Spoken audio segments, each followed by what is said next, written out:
Shalom, shalom, shalom, Brother Randy here. Wanted to give a quick update in reference to the chickens.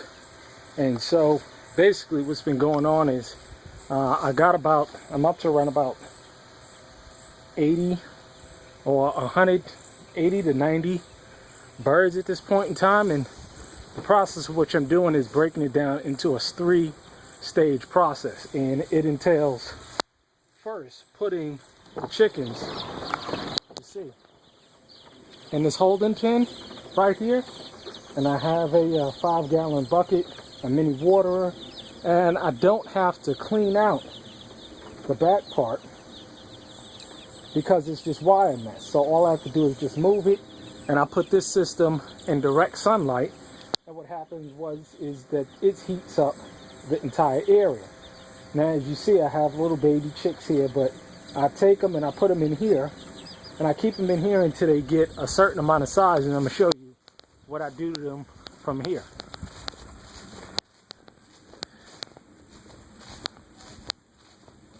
And what I'm trying to do is get them out from even underneath that heat lamp immediately, using the summertime and that direct sunlight to keep them warm. And so I don't even have to plug in the little light that I have. So phase 2 of the process is keeping them in a little system like this. If you see right here, I keep them in this system right here, and I give them a little bit of feed, but mostly it acclimates them to the actual grass feeding process, and I don't keep them with the larger chicks anymore. So they don't have to be in there anymore, and it reduces the need for feed.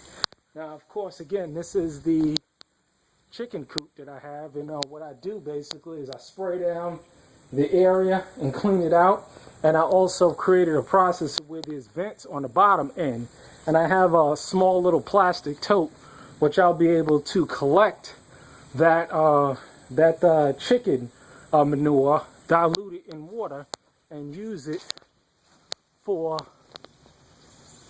the raised systems that I have here, and that'll feed the plants there. So phase 2 is keeping another box that I've created like that just in here for the larger chickens, and so they'll be able to be in here and socializing with the larger hens that I'm free ranging, so they can become acclimated. I tried to put a smaller one in there with the other chickens, and what I found was that of course the larger chickens started to attack the smaller ones. So what I've done is did a lot of research on the last amount of chickens which I've been getting, in little baby chicks in there called cinnamon queens. And what I found is that they're a very good breed to begin egg production as quickly as possible.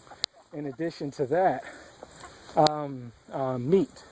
So this is a good process that I've been able to develop. And you see here the chicken tractor that I have here. This can hold up to 50 chickens at once. And so what I'll do is put another 30 chickens in here, and then continue to drag it around the yard. As you see, plenty of space to drag this chicken tractor all around this back area, which I'll be using. So the idea is to continue this process, and hopefully it works.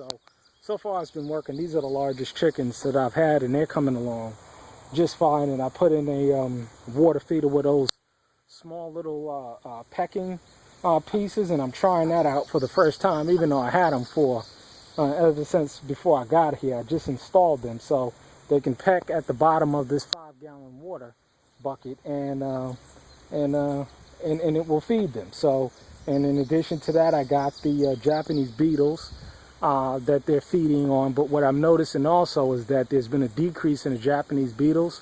From what I understand is that there's a 2-phase growth process with Japanese beetles. So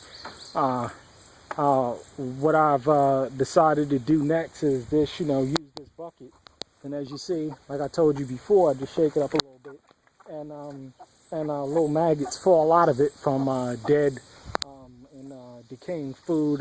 Potatoes works real well. And so anything that'll produce maggots will work well, and then it drops down there, and then it gives them the protein that they need, in addition to any bugs that they are scavenging within the actual ground itself. So this is the 3-stage process that I've been using to attempt to raise these chickens is as sustainable as I can without having to spend any money.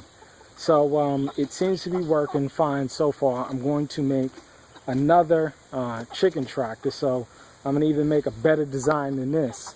And I've been, just fielding out on YouTube as well, as just brainstorming at different ways that I can create a chicken tractor that will hold the bucket, a 5-gallon bucket of water in the corner somewhere where they can peck to, as well as the maggot bucket, so that they can eat that feed there. As you see, they're constantly around it and waiting for something to fall in there. So that's going to be the name of the game with that, and hopefully that will work real well.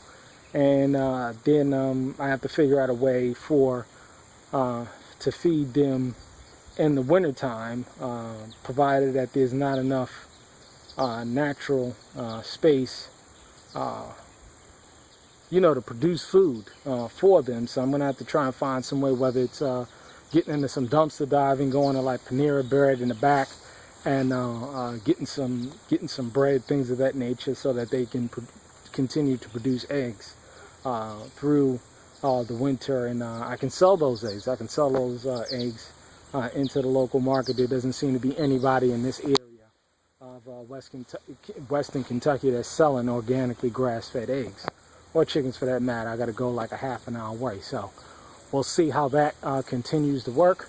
I'll keep you posted, and any other ideas, concepts, designs that anybody might share, just please let me know, and I'll take into consideration. Shalom.